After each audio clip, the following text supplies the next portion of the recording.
නමස්කාර වේවා බුදුරුවනට සැමදා බුදු හිමි සරණ යමි. නමස්කාර වේවා ධම්රුවනට සැමදා සදහම් සරණ යමි. නමස්කාර වේවා සංඝරුවනට සැමදා මහා සංඝ සරණ යමි. නමස්කාර වේවා තුනුරුවනට සැමදා තිසරණ සරණ යමි. සාදු සාදු සාදු. මාගේ ගුරු දේවෝත්තම පින්වත් ලොකු ස්වාමීන් වහන්සේට අප සියලුම දෙනාගේ නමස්කාරය වේවා. සාදු සාදු සාදු. සද්ධාවන්ත වාසනාවන්ත පින්වත්නි, අද දින ධම්ම පූජා සදහම් වැඩසටහන සඳහා අනුග්‍රහය දරන්නේ කැනඩාවේ පදිංචි පින්වත් අතුල පීරිස් මහතා, ලාලනී පීරිස් මහත්මිය, පසිඳු පීරිස් පුතණුවන්, තේජානි පීරිස් දියණිය, ඒ වගේම ඇමරිකාවේ පදිංචි තිස්ස පීරිස් මහතා ඇතුළු ඒ පින්වත් පිරිස විසින්. පින්වත්නි, අප සියලුම දෙනාට ඒ බුදුරජාණන් වහන්සේගේ ධර්මය ශ්‍රවණය කරන්නට ලැබීම නිසා ඒ තෙරුවන් ගැන පැහැදීම ඇති කරගන්නට වාසනාව ලැබුණා. ඒ වගේම උතුම් වූ ධර්මයේ හැසිරීමේ අවස්ථාවක් අප සියලුම දෙනාට උදා වුණා. පින්වත්නි, අපි දන්නවා ගොඩාක් දිනෙක බණ ඇහුවට හැමෝටම ධර්මයේ හැසිරීමේ වාසනාව නැහැ. ඇතැම් අය ඉන්නවා කාලයකට ධර්මයේ හැසිරෙනවා, ආයි කාලයකට ධර්මයේ හැසිරෙන්නේ නැහැ. කාලයකට හොඳට කුසල් දහම් වඩනවා, පින් දහම් රැස් කරගන්නවා, ආයි කාලයකදී අපි දකිනවා ඒ අය පිරිහීමට පත් වෙලා ඉන්නවා. පින්වත්නි, මේකට හේතුවක් තියෙනවා. දැන් අද අපි ඉගෙන ගන්න දේශනාවෙන් ඒ කාරණේ අපට හොඳට පැහැදිලි කරගන්න පුළුවන්. පින්වත්නි, අද අපි ශ්‍රවණය කරන්නේ අපගේ භාග්‍යතුන් වහන්සේ විසින් දේශනා කරන්නට යෙදුන උතුම් වූ දේශනයක්. මේ දේශනාව ඇතුළත් වෙලා තියෙන්නේ කුද්දක නිකායේ පළවෙනි පොත් වහන්සේ තුල. මේ දේශනාවේ නම තමයි සෝමනස්ස සූත්‍රය. සෝමනස්ස කියන්නේ සතුටින් විසීම ගැන වදාළ දෙසුම. ඒතර ඔබ අප කවුරුත් කැමති සතුටින් සුව පහසුවෙන් වාසය කරන්න. ඉතින් මේ දේශනාවේ නම තමයි සතුටින් විසීම ගැන භාග්‍යතුන් වහන්සේ වදාළ දෙසුම. මේ දේශනාවේ සඳහන් වෙනවා උත්තං හේතං භගවතා උත්තම රහත්තාති මේ සුතං. භාග්‍යතුන් වහන්සේ තමයි මේ කාරණේ වදාළේ, අරහත් මුනිදානන්මයි මේ වදාළේ, මේ විදිහටයි මාහට අසන්න ලැබුණේ කියලා ඒ උතුම් රහතන් වහන්සේලා සඳහන් කරලා තියෙනවා. පින්වත්නි, මේකේ සඳහන් වෙනවා බුදුරජාණන් වහන්සේ දේශනා කරනවා ද්වේමේ භික්ඛවේ ධම්මේහි සමන්නාගතෝ භික්ඛු දිත්තේව ධම්මේ සුඛ සෝමනස්ස බහුලෝ විහෙරති. කාරණා දෙකකින් සමන්විත භික්ෂුව මේ ජීවිතේම ගොඩාක් සැපෙන් සතුටින් වාසය කරනවා කියලා භාග්‍යතුන් වහන්සේ දේශනා කරනවා. කොහොමද? කාරණා දෙකකින් සමන්විත භික්ෂුව මේ ජීවිතේම ගොඩාක් සැපෙන් සතුටින් ජීවත් වෙනවා, සතුටින් වාසය කරනවා කියලා බුදුරජාණන් වහන්සේ දේශනා කරනවා. ඒ සතුටින් වාසය කිරීම නිසාම ඔහුට ලැබෙනවා ඔහුගේ ආශ්‍රවයන් ඡය කිරීම පිණිස වැඩපිළිවෙල පටන් ගත්ත කෙනෙක් බවට ඔහුපත් වෙනවා කියනවා. වීරියවන්ත කෙනෙක් බවට පත් වෙනවා කියනවා. කොහොමද? කාරණා දෙකකින් සමන්විත භික්ෂුව. ඉතින් පින්වත්නි, ඒතර අපි සියලුම දිනා සැපෙන් සතුටින් වාසය කරන්නට කැමතියි. ඉතින් අපි බලමු මේ සැපෙන් සතුටින් වාසය කරන කාරණා දෙක මොකක්ද කියලා. බුදුරජාණන් වහන්සේ දේශනා කරනවා කතමේ හිද්වීහි. මොකද්ද මේ කාරණා දෙක? සංවේජනීයේසු තානසෝ සංවේජති. කෙනෙක් ඉන්නවා එයා සංවේගයට පත්විය යුතු තැන්වල සංවේගයට පත් වෙනවා. මොකද්ද පළවෙනි කාරණය? සතුටින් වාසය කරන කෙනාගේ පළවෙනි කාරණය තමයි සංවේගයට පත්විය යුතු තැන සංවේගයට පත් වෙනවා. දෙවෙනි කාරණය තමයි සංවේගයට පත්විය යුතු තැන්වලදී සංවේගයට පත් වෙලා එයා නුවණින් යුක්තව වීරිය කරනවා කියනවා. මොකද දෙවෙනි කාරණය? සංවේගයට පත්විය යුතු තැන්වල සංවේගයට පත් වෙලා එයා නිකන් ඉන්නේ නැහැ, නුවණින් යුක්තව වීරිය කරනවා කියනවා. නුවණින් යුක්තව එයා වීරිය කරලා එයාට අවස්ථාව ලැබෙනවා. ඒ විදිහට නුවණින් වීරිය කරාට පස්සේ එයාගේ අරහත්ත්වයේ පිණිස වැඩපිළිවෙල පටන් ගත්ත කෙනෙක් බවට පත් වෙනවා. ඒ කියන්නේ එයාට ආශ්‍රවයන් ඡය කිරීමේ අවස්ථාව උදා වෙනවා කියලා. ඒතර පින්වත්නි, අපි මේ කාරණා දෙක හොඳට දැනගෙන අපි තුලත් මේ කාරණා දෙක ඇති කරගත්තොත් අන්න අපටත් සතුටින් වාසය කරන්න පුළුවන්. ඒ විතරක් නෙමෙයි, අපේ ජීවිතයේ තියෙන කෙලෙස් දුරු කරගන්න වීරිය අරබන්න පුළුවන්. අරහත්වයට සුදුසුකම් දරන අය බවට පත් වෙන්න පුළුවන්. ඉතින් බලමු පින්වත්නි, ඒ කාරණා දෙක කොහොමද අපි ජීවිතේ ඇති කරගන්නේ කියලා. දැන් මේ දේශනාවේ සඳහන් වෙලා නැහැ පින්වත්නි, සංවේගයට පත් වෙන්නේ මොන කාරණා තුලද? සංවේගය ඇති කරගන්නේ කොහොමද කියලා සඳහන් වෙලා නැහැ. නමුත් අපට ඒ බුදුරජාණන් වහන්සේගේ ධර්මයේ පුරුදු කරපු රහතන් වහන්සේලා දේශනා කරපු සංවේගය ඇති කරගන්නට ඕන කාරණා 8ක් ගැන ධර්මයේ සඳහන් වෙනවා. ඒ තමයි පින්වත්නි, ඒ රහතන් වහන්සේලා දේශනා කළා තියෙනවා සංවේගවත් වූ 8ක් ගැන. දැන් ඒක සඳහන් වෙනවා ඒ සංවේගවත් වූ 8 ගැන මෙන්න මේ විදිහට. ඒ තමයි මේ බුදුරජාණන් වහන්සේගේ ධර්මයේ හැසිරෙන ශ්‍රාවකයා එයා මෙන්න මේ විදිහට ජීවිතේ මෙන්න මේ කාරණා 4 පුරුදු කරනවා කියනවා. ඒ තමයි භාවිත්වා චතුරා රක්කා ආවජ්ජය අනන්තරං මහා සංවේග වත්තුනි අට්ඨ අට්ඨිත වීරියෝ. මෙන්න මේ කාරණා 4 බහුලව කෙනෙක් භාවිතා කරනවා කියන බුද්ධ ශාසනයේ වෙර වීරිය වඩන භික්ෂුන් වහන්සේ මෙන්න මේ කාරණා 4 දියුණු කරනවා කියනවා. ඒ තමයි බුද්ධානුස්සති මෙත්තාච අසුභම් මරණස්සති. බුද්ධානුස්සතිය පුරුදු කරනවා කියනවා. මෛත්‍රිය පුරුදු කරනවා කියනවා. අසුභය පුරුදු කරනවා කියනවා. ඊළඟට මරණ සතිය වඩනවා කියනවා.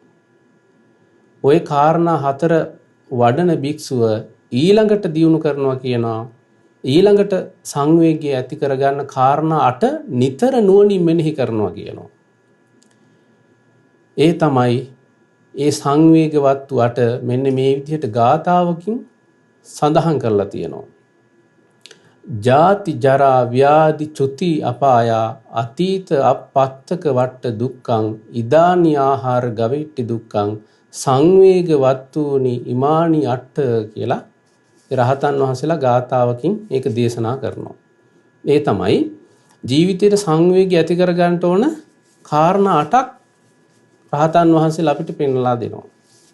ඉතින් පින්වත්නි, අපි මේ කාරණා 8 අද ඉගෙන ගමු.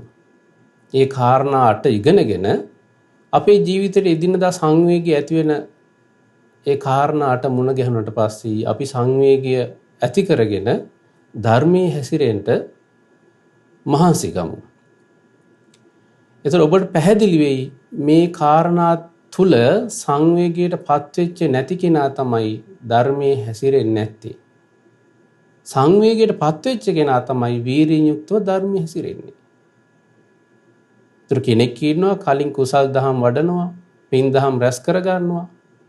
හැබැයි කාලෙකදී ඒවා ඔක්කොම අත්හැරලා සාමාන්‍ය විදිහට ජීවිතය ගත කරනවා. ඇයි ජීවිතේ සංවේගයට පත්වෙච්ච එක යා දිගටම පවත්ව ගත්තේ නැහැ. ඒක නිසා අපේ ජීවිතයේ මේ සංවේගය ඇති කරගන්න කාරණා 8 නිතර සිහි කරමින් සංවේගය ඇති කරගත්තොත් අපට ඒ ධර්මයේ හැසිරීම වීරියෙන් යුක්තව කරන්න පුළුවන්. සංවේගයට පත්වුණු සිතින් ධර්මයේ හැසිරෙන්න පුළුවන්. ඒ විතරක් නෙමෙයි බුදුරජාණන් වහන්සේ දේශනා කරා සංවේගයට පත්වෙච්ච භික්ෂුව කොහොමද ඉන්නේ? මේ ජීවිතේ ධර්මයේ හැසිරෙමින් ගොඩාක් සතුටින් වාසය කරනවා කිව්වා. මේ දේශනාවේ නම සෝමනස්ස සූත්‍රය. අන්න සතුටින් වාසය කරන විදිහයි කියලා දෙන්නේ බුදුරජාණන් වහන්සේ. ඉතින් ඒක නිසා පින්වත්නි අපි බලමු මේ සංවේගය ඇති වෙන කාරණා ගැන. පින්වත්නි මේකෙදි සඳහන් කරනවා පළවෙනි සංවේග වස්තුව. ඒ තමයි ජාති. ජාති කියන්නේ පින්වත්නි ඉපදීම. ඒතර ඉපදීම කියන්නේ මේ ලෝකේ නුවණැති අයට සංවේගය උපදවා ගන්නට හේතු වෙන කාරණයක්. දැන් බලන්න අපි දකින පුංචි දරුවෝ මේ ලෝකෙට බිහි වෙලා පුංචි කාලේ වාසය කරන දරුවෝ අපි දකිනවා. ඒතර චූටි දරුවෙක් මේ ලෝකෙට බිහි වුණාට පස්සේ අපි දරුවා දැකලා සතුටු වෙනවා. ඒ දරුවගේ හැඩරුව ගැන කියලා සතුටු වෙනවා. නමුත් බුදුරජාණන් වහන්සේ දේශනා කරා මේ ඉපදීම කියන කාරණය මුල් කරගෙන මේ බුද්ධ ශාසනයේ ධර්මයේ දියුණු කරන්න කැමති කෙනා සංවේගය ඇති කර ගන්නවා. ඒත් අපි හිනම් කලින් දැනගන්න ඕනේ සංවේගය ඇති කර ගන්නවා කියන්නේ මොකක්ද කියන එක. සංවේගය ඇති කර ගන්නවා කියන්නේ පින්වත්නි අවිසිච්ච ස්වභාවය දුරු කර ගන්නවා. සංසුඳුණු සිතකින් වාසය කරන්නට උත්සාහවත් වෙනවා. ඒතර දුෂ්චරිතය බැහැර කරන්න උත්සාහවත් වෙනවා සංවේගයට පත්වෙච්ච කෙනා. ඒතර කොහොමද ඉපදීම මුල් කරගෙන සංවේගය ඇති කරගන්නේ? ඒ තමයි එයා සිහි කරනවා මේ ලෝකේ කෙනෙක් මව් කුසකට පැමිණ වාසය කිරීම දුකසේ සිද්ධ වෙන දෙයක්. කලලයක් මව් කුසේ හටගත්තට පස්සේ ටික ටික මෝරා යන්ට ඒ මව් කුස තුළ ඒ වැඩෙන දරුවා යම් පීඩාවක් විඳිනවා. ඒකයි අතීතයේ දේශනා කරේ මේ මව් කුසක වාසය කිරීම හරියට අසූචි කලයක් ඇතුලේ මාස ගාණක් ඉන්න වගේ වැඩක් කියලා. අතීතයේ ප්‍රඥාවන්ත උතුමන් මේ ගැන කලකිරුණා. අපි දන්නවා අපගේ බුද්ධ ශාසනයේ සීවලි මහරහතන් වහන්සේ මේ මනුස්ස ලෝකෙට කලින් මෙලොවට බිහි වෙන්න කලින් අම්මගේ කුසේ අවුරුදු 7කුත් මාස 7කුත් දවස් 7ක් වාසය කරා. ඒ සීවලි කුමාරයා ඉපදුනාට පස්සේ සීවලි කුමාරයා ඇවිදිනකොට සාරිපුත්තයන් වහන්සේ අහන කොහොමද පුතේ ජීවිතය කියලා. සැපෙන් ඉන්නවද කියලා අහනවා. අනේ ස්වාමීනි මොන සැපද අවුරුදු 7ක් තිස්සෙම අසූචි කලයක් අස්සේ හිටියේ කියනවා. එතකොට ඒ දරුවා අවුරුදු 7ක් ගැබ තුල මෝරමින් ඉන්නකොට එයාට හොඳට කල්පනාව තියෙනවා. ඒ මෝරලා. නමුත් දුකක් විදිහට දැක්කේ. අතීතයේ පින්වත්නි ඉපදීමේ දුක සිහි කරලා සංවේගයට ඇති කරගෙන ඒ නිදහස් වෙන්න ඥානවන්තය කල්පනා කරා. නමුත් අද අපිට මේ දේ අමතකයි. කෙනෙක් මේ ලෝකෙට ඉපදෙද්දී අපි ඒක කල්පනා කරන්නේ අපිත් මේ ලෝකේ දුකසේ මව් කුසක වාසය කරලා තියෙනවා. මව් කුසින් බිහිවීමේදී අප්‍රමාණ දුකක් විඳිනවා. බිහි කරන මෑණියොත් දුක් විඳිනවා. ඒ වගේම දරුවත් මහා පීඩාවකින් තමයි මේ ලෝකෙට බිහි වෙන්නේ. සමහර විට මරණය පවා සිද්ධ වෙන්න පුළුවන්. බිහි වෙන දරුවගේ. එහෙම නැත්නම් බිහි කරන මෑණියන්ගේ මරණය සිද්ධ වෙන්න පුළුවන්. ඒකට ඒ වගේ මාරාන්තික දෙයකින් තමයි මේ ලෝකෙට කෙනෙක් බිහි වෙන්නේ. ඒ වගේ දුකක් විඳලා. අපි කල්පනා කරන්න ඕනේ පින්වතුනි, නැවත නැවත ඉපදෙන්න සිද්ධ වීම දුකක්මයි. නැවත නැවත මව් කුසක වාසය කරන්නට ලැබීම දුකක්මයි. මේ ලෝකෙ බිහි වෙද්දි විඳින වේදනාව දුකක්මයි. ඒක නිසා මේ ඉපදෙන සසරින් නිදහස් වීම පිණිස අන්‍යයා බුදුරජාණන් වහන්සේ දේශනා කරපු ධර්මයේ හැසිරෙමින් එයා මේ ඉපදීමේ නිදහස් වෙන්න මහන්සි ගන්නවා. එහෙනම් පින්වත්නි, ඔබ කල්පනා කරන්න අද ඉඳන් එදා ඉපදිච්ච කිරිකැටියෙක් දකිද්දී, පුංචි දරුවෙක් දකිද්දී මමත් මේ ලෝකෙට බිහි වුණේ මෙහෙමයි. බොහෝ දුකක් විඳගෙනයි මම මේ ලෝකෙට බිහි වුණේ. නැවත නැවත සසරේ යන්න සිද්ධ වුණොත් මේ ඉපදීමේ දුක මට උරුම වෙනවා. ඒක නිසා මේ නිදහස් කරන බුදුරජාණන් වහන්සේගේ ධර්මයයි මම පුරුදු කරගන්න ඕන කියලා ඔබ සංවේගී ඇති කරගෙන අන්න දෙවෙනි කාරණයක් දියුණු කරගන්න ඕනේ. ඒ තමයි සංවේගී ඇති කරගෙන නුවණින් වීරිය කරනවා ධර්මයේ හැසිරීම පිණිස. එහෙනම් පින්වත්නි, ඕන සංවේගවත් වෙලින් අපි පළවෙනි කාරණය ඉගෙන ගත්තා. ඒ තමයි ඉපදීම කියන්නේ සංවේගී ඇති කරගත යුතු කාරණයක්. ජාති. ඊළඟ දෙවෙනි කාරණය තමයි පින්වත්නි ජරාවටපත් වීම. ජරාවටපත් වීම කියන්නේ සංවේගී උපදවා ගත යුතු කාරණයක්. ඒතර කොහොමද මේ ජරාවටපත් වීම කියන කාරණය අපි සංවේගී උපදව ගන්න කාරණයක් විදිහට ගන්නෙ? ජරාවටපත් වීම කියන්නේ පින්වත්නි දි รา යෑම. ඒ කියන්නේ වයසට යෑම. මේ ඉන්ද්‍රියන් මෝරලා ගිහින් වයසට යනවා. මේ දත් ආදී කැඩෙනවා. ඒ වගේම මේ හැම රැලි වැටෙනවා. අතපය වාරු නැතුව යනවා. ඉන්ද්‍රියන් දුර්වල වෙනවා. ඒතර බුදුරජාණන් වහන්සේ දේශනා කරා මේ ජරාව කියන කාරණය මුල් කරගෙන, ජරාවටපත් වීම කියන කාරණය කියන්නේ වයසට යෑම කියන කාරණය මුල් කරගෙන මේ ලෝකේ නුවණැති අය සංවේගයටපත් වෙනවා. ඒතර බලන්න පින්වත්නි, දැන් අපි දකින ඕන තරම් වයසට ගිය අය වයසට ගිහිල්ලා විරූපී වෙලා, ඊළඟට මේ ඉන්ද්‍රියන් දුර්වල වෙලා, ඇස් පෙනීම දුර්වල වෙලා, ඊළඟට කන් ඇහෙන එක දුර්වල වෙලා, ඊළඟට දත් ආදී කැඩලා ගිහින්, ඊළඟට කොන්ද කුදු වෙලා, හැම රැලි වැටලා, කෙස් පැහිලා, අතපය Tamanට හසුරව ගන්න බැරි මට්ටමට වයසට ගිය අය අපි දකිනවා. ඒතර මේ වගේ අය දැක්කට පස්සේ අපි කල්පනා කරන්න ඕනේ මොකද්ද? සාමාන්‍යයෙන් ධර්මයෙන් නොදන්න කෙනාට ප්‍රාර්ථනා හට ගන්නවා. අනේ මම නම් මෙච්චර වයසට යනකම් ඉන්න එපා. මීට කලින් මැරිලා යනවා නම් හොඳයි. මේ තරම් වයසට යනකම් මාව නම් ජීවත් වෙන්න එපා කියලා ප්‍රාර්ථනා කරනවා. නමුත් යම් ආයුෂයක් අරගෙන අපි මනුස්ස ලෝකෙට ආවා නම් කර්මානුරූපව ලැබිච්ච ආයුෂ ඉවරනකම් මනුස්ස ලෝකෙ ඉන්න වෙනවා. ඒතර පින්වත්නි, වයසට යෑමේ දුක අපටත් උරුමයි. හොඳටම වයසට ගිය අය දැක්කට පස්සේ අපි කල්පනා කරන්න ඕනේ මමත් මේ ස්වභාවයටපත් වෙනවා. ඒතර වයසට ගියාට පස්සේ කායික දුක් ලැබෙනවා යාට. මානසික දුක් ලැබෙනවා. කය වැහැරිලා යද්දී සිතත් ලෙඩ වෙනවා.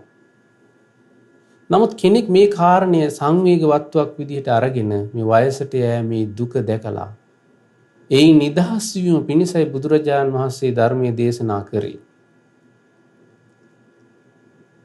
මේ කය වයසට යද්දී හිතට වේදනාව දැනෙනවා.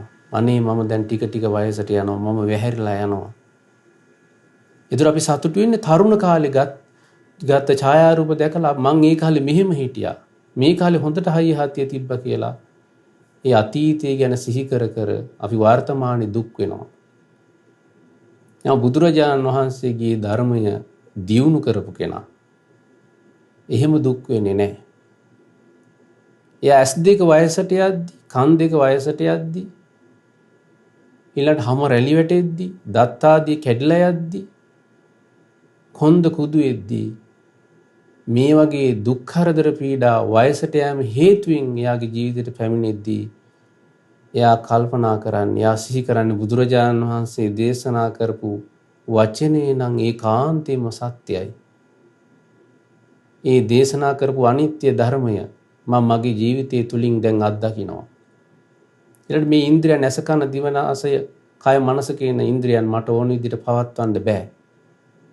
මේක අනාත්මයි. අනිත්‍ය වූ නිසා,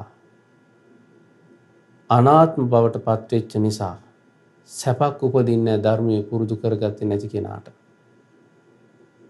එයා දුකෙන් වාසය කරන. නමුත් ධර්මයේ පුරුදු කරගත්ත කෙනා අනිත්‍ය දුක්ඛ අනාත්මයන් සිහි කරමින් බුදුරජාන් වහන්සේගේ වචනේ සත්‍යයි මං මේ දුකටයි මුහුණ දෙන්නේ කියලා එයා හොඳට සතුටින් බුදුරජාන් වහන්සේ ගැන සිහි කරනවා. ධර්මයේ ගැන සිහි කරනවා.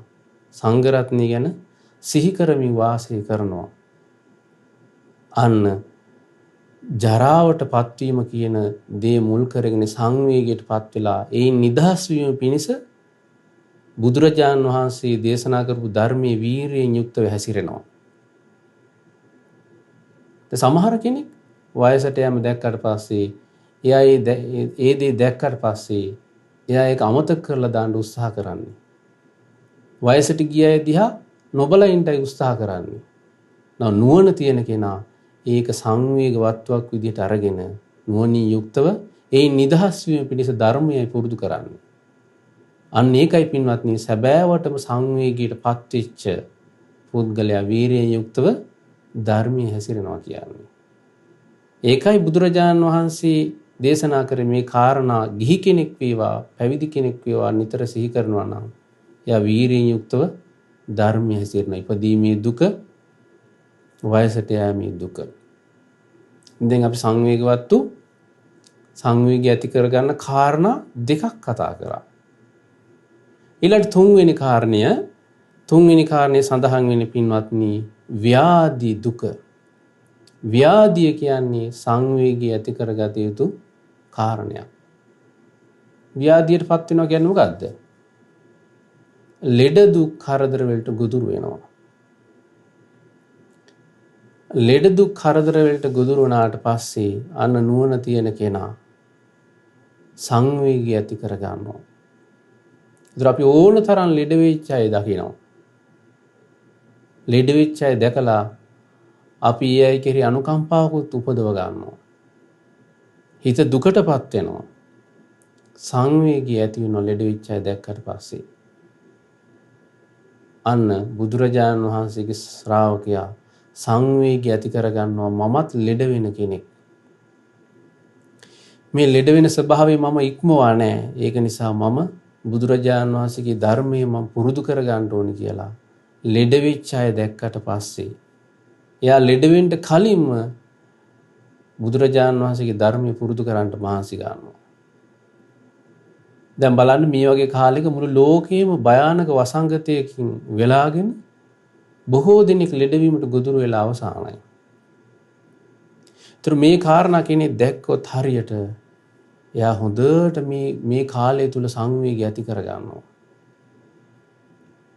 ඒතර අපි ගත්තොත් ගිරිමානන්ද සූත්‍රයේ බොහෝ ලෙඩ සංඛ්‍යාවක් ගැන සඳහන් කරලා තියෙනවා. ඒකට ඒ ලෙඩ වලින් ඕන ලෙඩක් අපිට හැදෙන්න පුළුවන්. ඒ තමයි මේ ඇස් රෝග හට ගන්න පුළුවන්. කන් වල රෝග හට ගන්න පුළුවන්, නාසයේ රෝග හට ගන්න පුළුවන්, දිව්‍ය රෝග හට ගන්න පුළුවන්, කයේ රෝග හට ගන්න පුළුවන්. ඊළඟට ශරීරය තුල පිළිකා ආදී ඇති වෙන්න පුළුවන්, දත කුෂ්ඨ ආදී ඇති වෙන්න පුළුවන්, හදවත් රෝග ඇති වෙන්න පුළුවන්. ඔය වගේ නොයෙක් රෝග පීඩා හැදෙන්න පුළුවන් කයක් තමයි අපි පරිහරණය කරන්නේ. පින්වත්නි, දැන් මෙතෙන්ම ඉන්නවා රෝග පීඩා වලට ගොදුරු වෙනවා. කායික දුක් විඳිනවා. නමුත් කාලෙකදී ඒක අමතක වෙලා යනවා.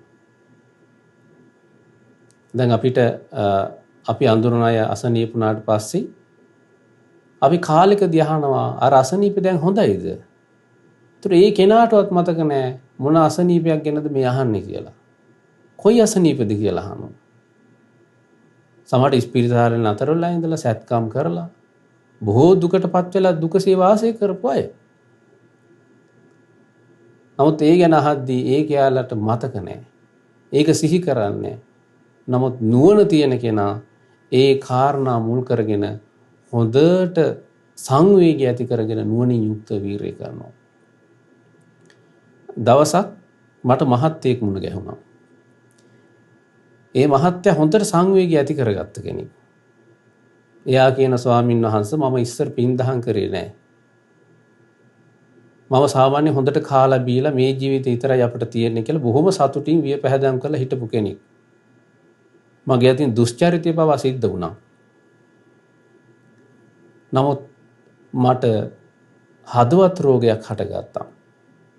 මේ හදවත් රෝගය හටගෙන මෙයාගේ හදවත සත්කමකට භාජනය කරන්න සිද්ධ වුණා. එතකොට එයා මේ සත්කම කරේ සම්පූර්ණ ඕපන් හાર્ට්, ඒ කියන්නේ සම්පූර්ණ පපුව පළලා තමයි සත්කම කරේ.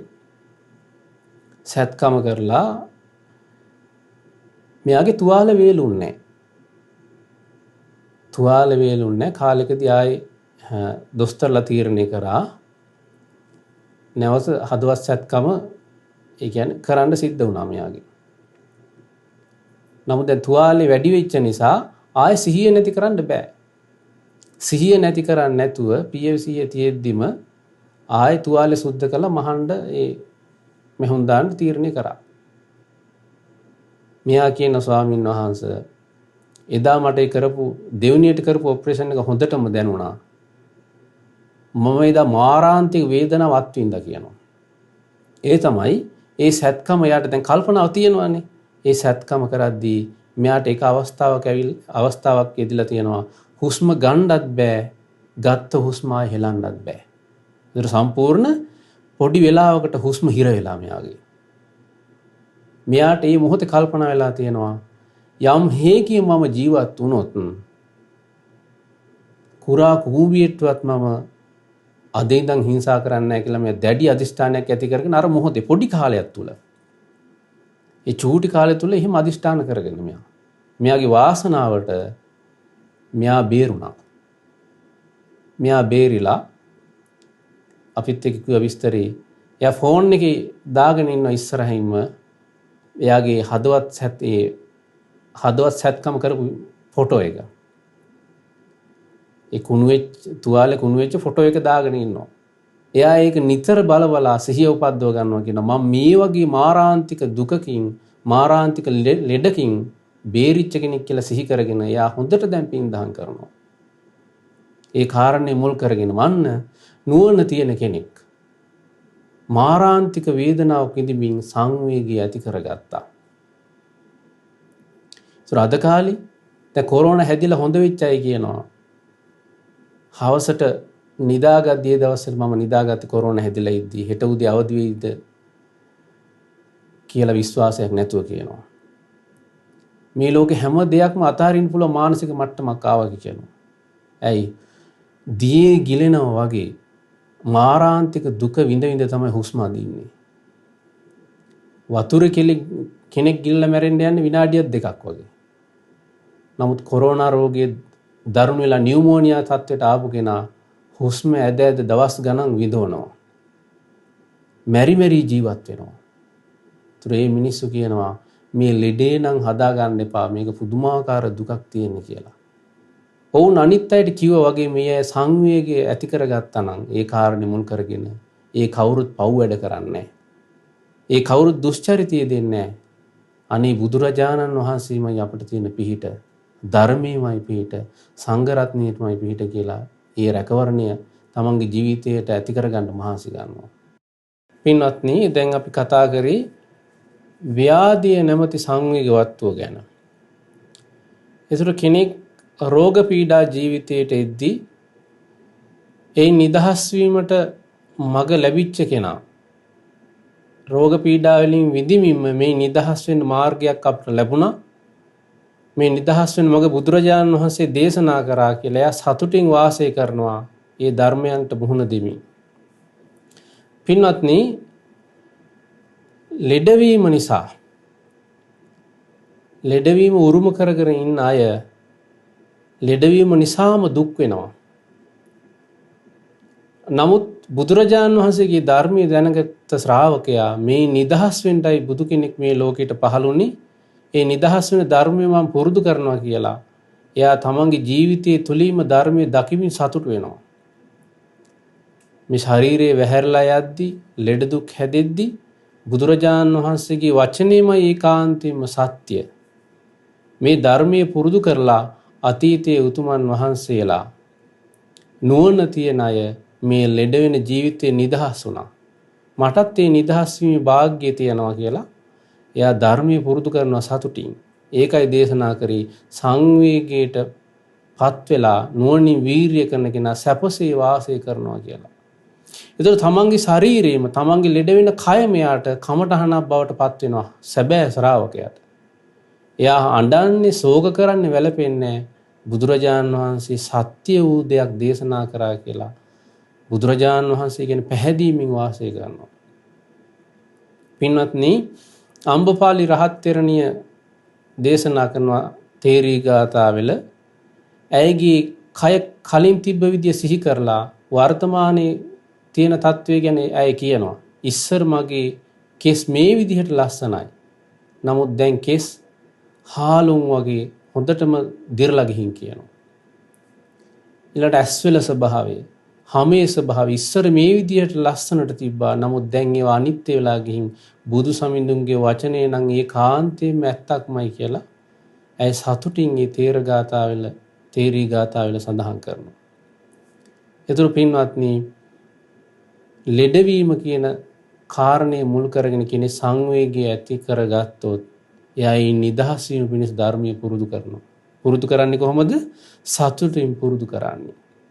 පින්නතුනි, ඊළඟ සංවේගවත්ව තමයි චුති. ඒ කියන්නේ මරණයටපත් වීම. මරණයටපත් වීම කියන්නේ සංවේගයේ උපදවාගත යුතු කාරණයක්. දැන් අපි මේ කාරණේ නම් දන්නවා. කෙනෙක් මැරුණට පස්සේ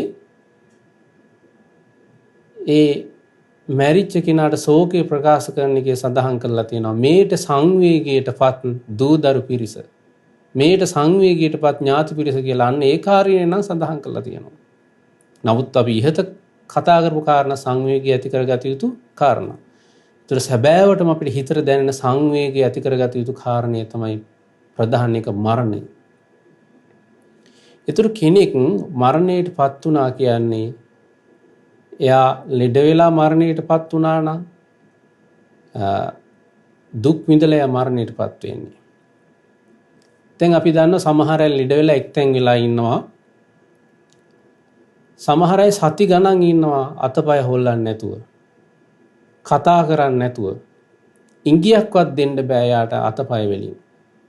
අඩුම තරමේ ඇඟිල්ලක්වත් හොල්ලන්න බැරුව එක්තැන් වෙලා මාරාන්තික දුක් විඳින අය ඔබ දැකලා ඇති. අපි හිතන්නේ මේ කෙනා දැන් ලෙඩ ඇඳට වැටලා ඉන්නේ කියලා අපි බලාගෙන ඉන්නවා. නමුත් ඔහු විඳින කායික වේදනාව අපිට දැනෙන්නේ නැහැ. පින්වත්නි, අතීතයේ ධර්මයේ පුරුදු කරපු අයත් කායික දුකට ගොදුරු වෙලා තියෙනවා. මාරාන්තික දුක ගැන විස්තර කරලා තියෙනවා. අපි දන්නවා අනේපිඩිසිතුමා මරණාසන්න මොහොතේ සාරිපුත්තයන් වහන්සේට කියනවා මේ කයේ තියෙන වේදනාව ගැන. හිස ඇතුලේ වේදනාවක් හට ගන්නවා කියනවා. මේවා හිස ඇතුලේ හිස දැඩි වරපටකින් වෙලලා, ලණුවකින් වෙලලා කිටි කිටියේ දෙපැත්තට තද කරනවා වගේ කියන හිස ඇතුලේ වේදනාව. හිසේ රුදාව. ඊළඟ කුසේ වේදනාව ගැන කියනවා. ගෙරි කපන කැත්තකින් කුස තීරු කපනවා වගේ කියනවා. මේ බඩ තුල වාත වේදනාව, වාතයේ කිපිලා දැනෙන වේදනාව.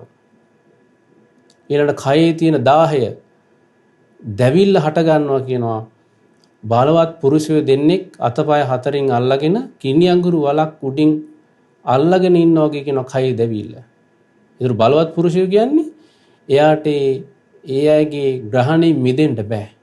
ඒතර ඒ අය ගිනි අඟුරු වලට උඩින් අල්ලගෙන ඉඳි මෙයාට මුකුත් කරගන්න බෑ. ආන් ඒ වගේ කියනවා කායික දැවිල්ල. ඉතින් ওই විදිහට පින්වත්නි, එදා ඒ අනේපිඬු සිටුතුමා ඒ කතාව කරේ එතුමාට කතා කිරීමේ හැකියාව තිබ්බා. නමුත් අපි දන්නවා සමහර අයට මරණාසන්න මොහොතේ කතා කරගන්න බෑ. වචන කියන්න බෑ, අතපය හොල්ලන්න බෑ. කොයිතරම් කායික දුකක් විඳිනව ඇද්ද? මේ මාරාන්තික දුක කොයිතරම්ද කියනවා නම් පින්වත්නි, මැරිච්ච අයට මල මුත්‍රා පහ වෙනවා. ඒ කියන්නේ මේ කයින් විඥානේ චුත වෙද්දී ඒ තරම් වේදනාවක් විඳලා තමයි සමහර අය මරණයටපත් වෙන්නේ. නමුත් මරණ දුක අපිට ආයේ බේරිච්ච කෙනෙක් කලාතුරකින් කියනවා ඇරෙන්න. ඒ අය මාරාන්තික වේදනාව විඳගෙන මිය දෙනවා. ඒ ගැන විස්තර වශයෙන් කියන්න අපිට අහන්න ලැබෙන්නේ නැහැ. නමුත් මේ කාලේ ඒ කාරණේත් අහන්න ලැබෙනවා. ඒක නිසා පින්වත් මේවා දැකලා සංවේගී උපදව ගන්න ඕනි. කෙනෙක් මැරුණා කියද්දී අපි කල්පනා කරනවා මටත් මේ දේ උරුමයි. මටත් මේ මාරාන්තික වේදනාව විඳින්න වෙයි. එදාට කොහොමද මම හිත රැකගන්නේ? මේ හිතේ ස්වභාවය තමයි හිතෙන් අල්ල ගන්නවා. හුස්ම යනකොට මොකක් හරි දෙයක් අල්ල ගන්නවා. ඒක ආච්චි කෙනෙක් හිටියා. ඒ ආච්චි හොඳට පින්දහම් කරගත්තා. නමුත් අවසාන මොහොතේ ඇය නිදාගෙන හිටපු මෙට්ටෙට ඇලුම් කරලා ඒ කාමරේම ප්‍රේතියක් වෙලා ඉපදුණා මෙට්ටෙට ආසාවෙන්. පින්දහම් සිහි කරගන්න බැරුණ අවසානට සිහි වුණේ වතුර මෙට්ටේ.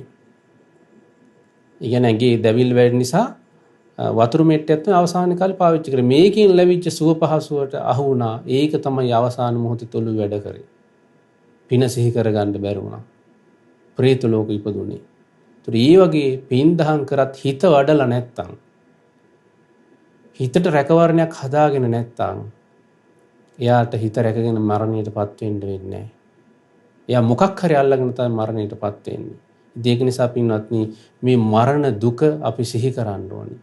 මේ ගැන අහනකොට දකින්න ලැබෙනකොට අපි සංවේගය ඇති කරගෙන මමත් මේ ස්වභාවයටපත් වෙනවා, මේ නිදහස් වෙන්න මහන්සි ගන්න ඕනේ කියලා අපි කල්පනා කරන්න ඕනේ. ඔය තමයි පින්වත්නි හතරවෙනි සංවේග වස්තුව, මරණයටපත් වීම. පින්වත්නි, ඊළඟට සිහි කරන්න ඕන සංවේගය ඇති කරගත යුතුයි අපා උපත ගැන සිහි කරලා. ඒ කියන්නේ සසරේ එද්දී සතර අපායේ වැටිච්ච දුක ගැන සිහි කරලා සංවේගී උපදව ගන්නට කියලා ධර්මයේ සඳහන් වෙනවා. නුවණ තියෙන කෙනා ඒ අපා උපත සංවේග වස්තුවක් විදිහට දකිනවා.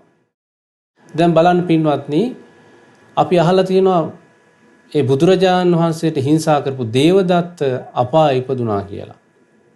ඔය ගැන විස්තර අපි ධර්මයෙන් අහනවා. ඒතර දේවදත්ත අපායේ විඳින දුක ගැන සඳහන් වෙනවා අටුවාවේ. ඔහුගේ අපායේ නිරේ ඔහුගේ ශරීරයේ දිග යොදුන් 100යි කියනවා. මේ යොදුන් 100ක් දිග ශරීරයේ තියෙන පින්වත්නි යොදුන් 100ක් දිග යකඩ පෙට්ටියක් ඇතුලේ. ඒ යකඩ පෙට්ටිය ඇතුලේ දේවදත්ත විඳින දුක ගැන සඳහන් වෙනවා. දේවදත්තට හෙල්ලෙන්න බැරි විදිහට හිසේ ඉඳන් දෙපතුල දක්වා යකඩ උලක් බස්සලා තියෙනවා. ඊළඟ උඩ පැත්තෙන් බඩ පැත්තෙන් ඉඳන් පිට පැත්තට යකඩ උලක් බස්සලා තියෙනවා. ඔය යකඩ පෙට්ටියේ හතර පැත්තෙන්ම ගින්දර ඇවිලිලා ශරීරය පුච්චලා දානවා කියනවා. එතකොට මේ දේවදත්තට ලැබිච්ච මේ මහා ශරීරය චුට්ටක්වත් හොලවන්න බෑ කියනවා. යොදුන් 100ක් දිග මහා ශරීරයේ චුට්ටක්වත් හොලවන්න බෑ වේදනාව දැනෙද්දී. ඒකේ සඳහන් වෙනවා ඒකට හේතුව තමයි තාදී ගුණේ යුක්ත, නොසැලෙන අටලෝ දහම ඉදිරියේ නොසැලෙන ගුණේ යුක්තව වැඩ වාසය කරපු බුදුරජාණන් වහන්සේට හිංසා කරපු නිසා දේවදත්ත නිරේ දුක් විඳින්න පින්වත්නි හෙල්ලෙන්නවත් බැරි විදිහට තමයි කල්පයක් පුරාවට ඒ ගින්නෙන් පිච්චෙන්නේ. ඒතර මනුස්ස ලෝකේ ගින්දර වගේ නෙමෙයි. මහ දරුණු ගින්දරකින් පිච්චි තමයි වාසය කරන්නේ. මේවා ගැන සිහි කරද්දී පින්වත්නි අපි සිහි කරන්න ඕනේ මේ අපාය ඉපදුනොත් අපිටත් මේ දුක විඳින්න සිද්ධ වෙනවා. සතර අපායේ තියෙන දුකත් එක්ක මනුස්ස ලෝකේ තියෙන දුක මොකද්ද?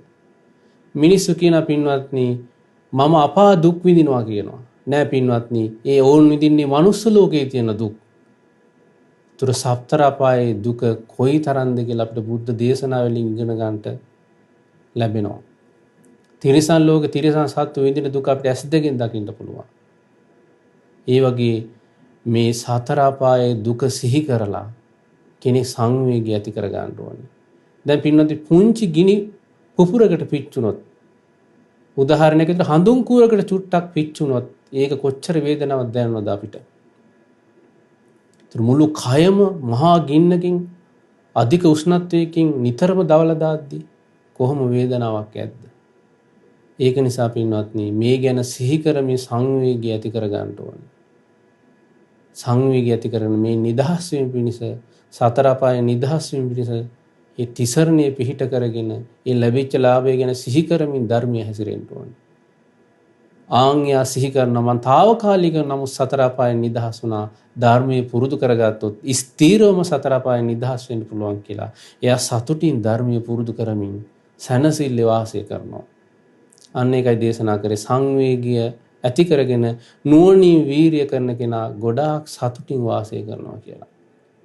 පින්වත්නි ඊළඟට අපිට සංවේගය ඇති කරගන්න පුළුවන් කාරණයක් තමයි බුදුරජාණන් වහන්සේ දේශනා කළා තියෙන අතීතයේ විඳ දුක් ගැන සිහි කරලා සංවේගී ඇති කරගන්නට.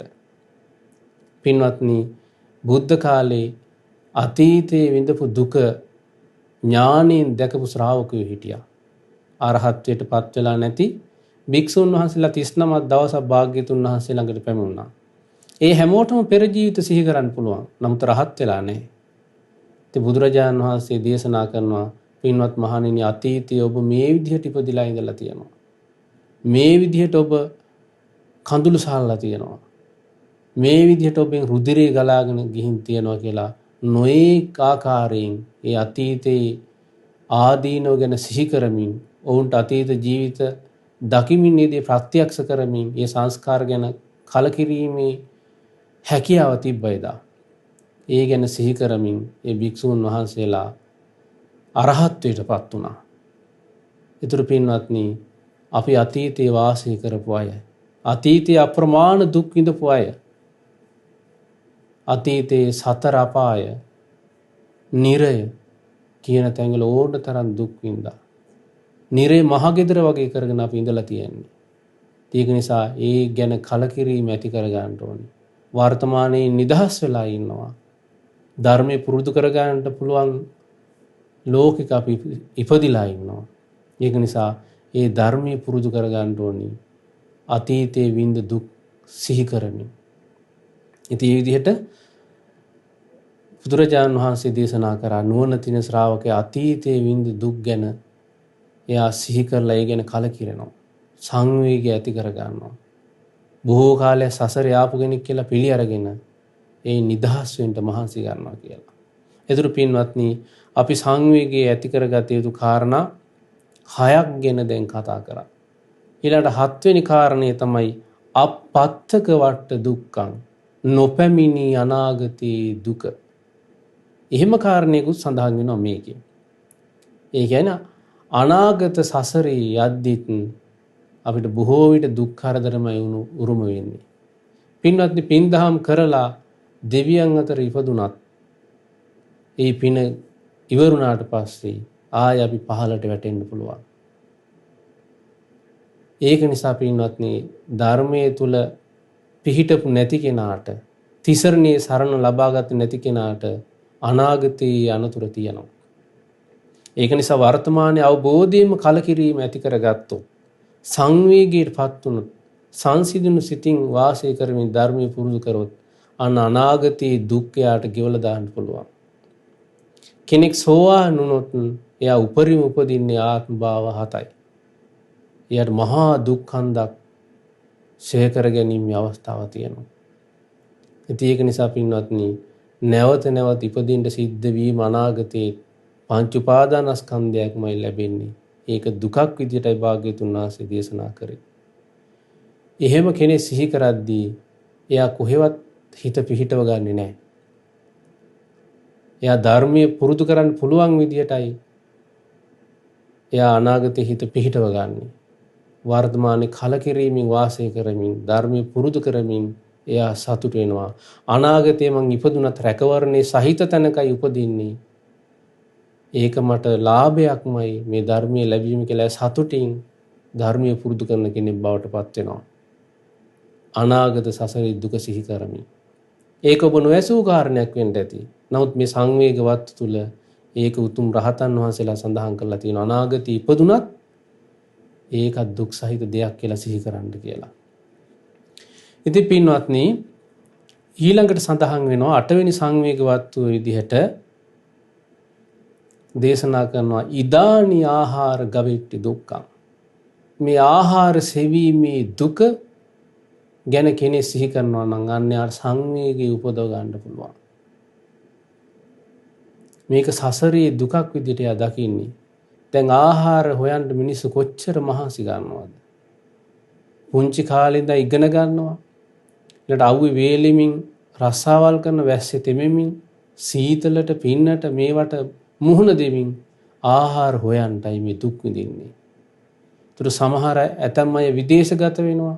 බොහෝ දුකසේ පරිසරයට හුරු වෙලා ජීවිතේ පවත්ව ගන්න මිල මුදල් හොයන්න ආහාර හොයන්න වෙහෙසෙනවා.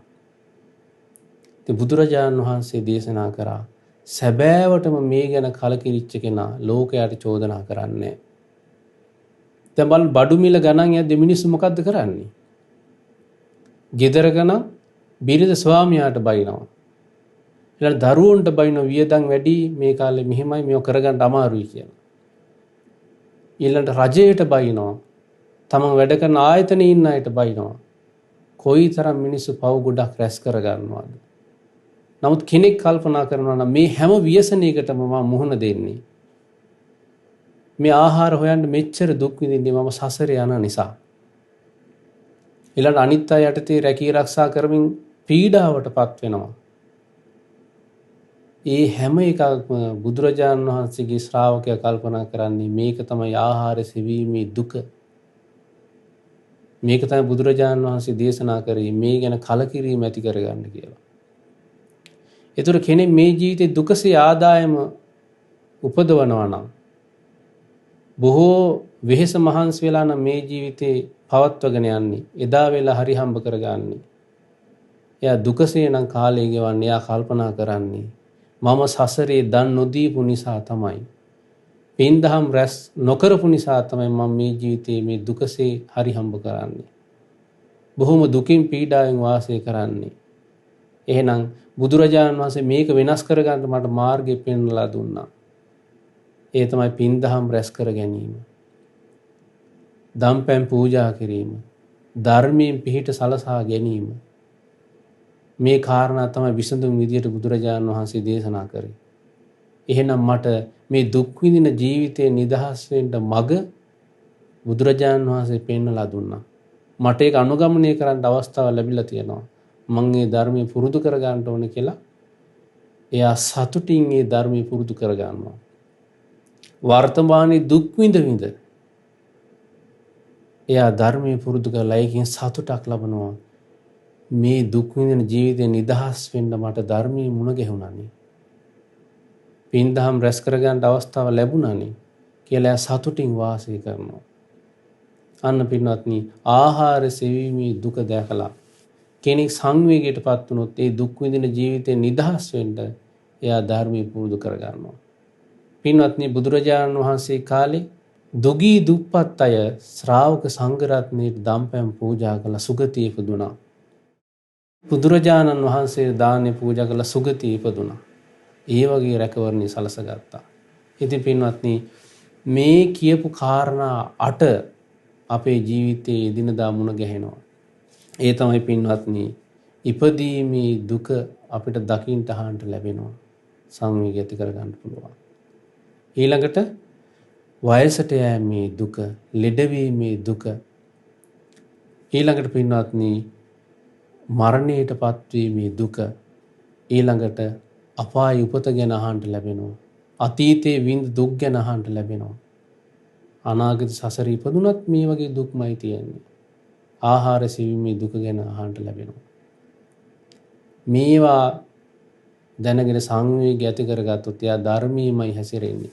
ඉතින් බුදුරජාණන් වහන්සේ දේශනා කරා මේ විදිහට ධර්මයේ හැසිරිච්ච කෙනා අරහත්ත්වයේ පිණිස පටන් ගත්ත වැඩපිළිවෙල කින් යුක්ත කෙනෙක් කියලා.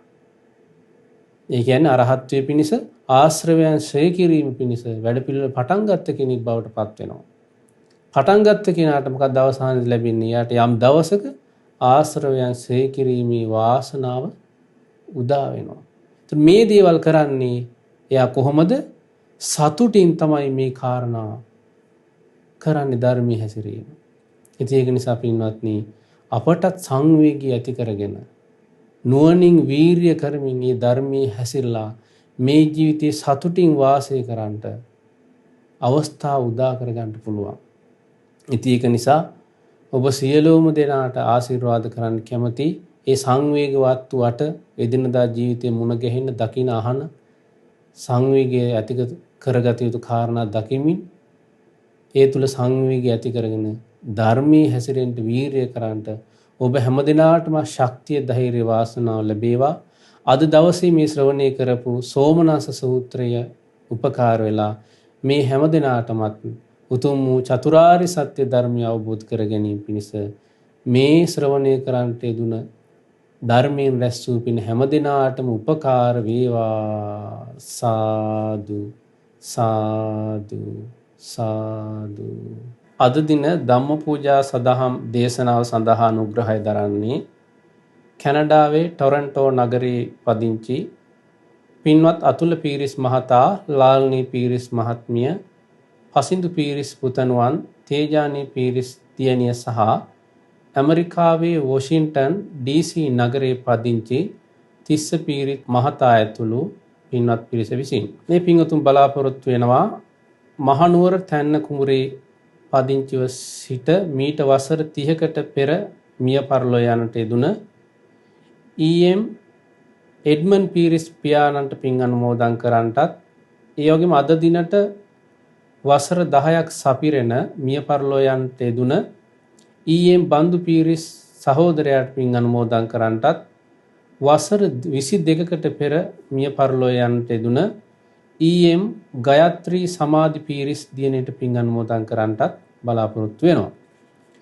ඉතින් අද දවසේ අප විසින් රැස් කළා වූ සියලුම පුණ්‍ය ධර්මයන් අපි අනුමෝදන් කරමු. මුලින්ම පින් කැමති සියලුම දෙවිවරුන්ට, පින්වත් සක්දෙවිඳුන්, සතරවරන් දෙවිවරුන් ප්‍රධාන සියලුම දෙවියෝ මේ පින් අනුමෝදන් වෙත්වා. ඒ වගේම ප්‍රදේශවාසී සියලුම දෙවිවරු මේ පින් අනුමෝදන් වෙත්වා. මේ පින් අනුමෝදන් වීමෙන් දෙවියන්ට දුතුම් වූ චතුරාර්ය සත්‍ය ධර්මය අවබෝධ කර ගැනීමේ වාසනාව උදා වේවා. සාදු සාදු සාදු. ඒ වගේම දායකත්වයේ දරන පින්වතුන් සඳහන් කළ ආකාරයට මහනුවර තැන්න කුඹුරේ පදිංචිව සිට මීට වසර 30කට පෙර මිය පරලෝ යන්නට යෙදුන EM එඩ්මන් පීරිස් පියාණන්ට මේ පින් අනුමෝදන් වෙත්වා. වසර 10කට පෙර මිය පරලෝ ගිය EM බන්දුල පීරිස් සහෝදරයාට මේ පින් අනුමෝදන් වෙත්වා. වසර 22කට පෙර මිය පරලෝ යන්නට යෙදුන EM ගයත්‍රී සමාධි පීරිස් දියණියට මේ පින් අනුමෝදන් වෙත්වා. මේ පින් අනුමෝදන් වීමෙන් මේ පින්වතුන් මේ නම් සඳහන් කළ සියලුම ඥාතීන්ගේ පරලෝ ජීවිත සැපවත් වෙත්වා, සැපයෙන් සැපයටපත් වෙත්වා. සාපිපාසාදීකින් පෙළෙත් නම් මේන් අත මිදීම පිණිස මේ පින් උපකාර වෙත්වා.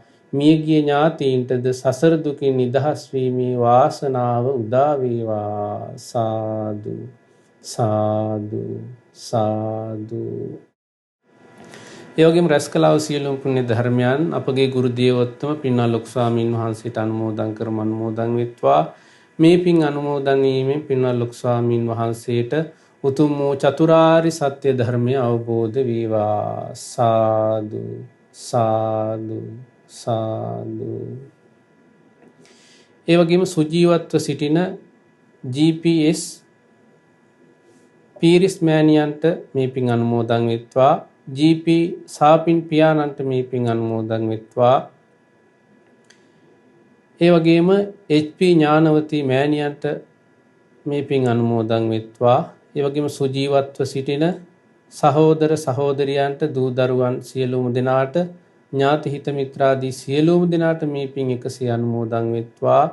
මේ පින් අනුමෝදන් වීමෙන් ඒ හැම දෙනාටම උතුම් වූ චතුරාර්ය සත්‍ය ධර්මය අවබෝධ කරගැනීමේ වාසනාව උදා වේවා. සාදු සාදු සාදු.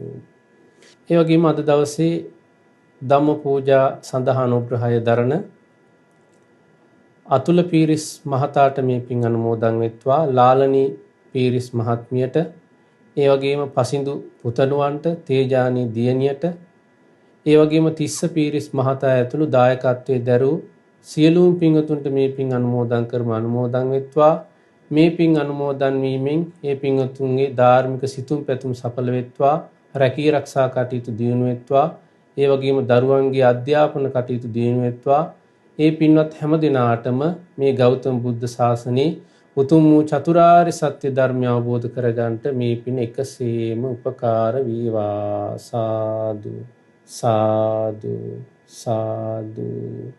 ඒ වගේ මේ පින්වතුන් බලාපොරොත්තු වන ආකාරයට පැවිදි අපේක්ෂක උපාසක පින්වතුන්ටත්, අනගාരികා මෑණිවරුන්ටත්, ගෞතම බුදු සසුනට සිව්පසෙන් උපකාර කරන සියලුම පින්වතුන්ටත් මේ පින් අනුමෝදන් කරම අනුමෝදන් වෙත්වා. ඒ වගේම දැනට කොරෝනා රෝගයට ගොදුරු වී සිටින්නා වූ ලක්වාසී ලෝවැසි සියලුම දෙනාට මේ පින් අනුමෝදන් කරම අනුමෝදන් වෙත්වා.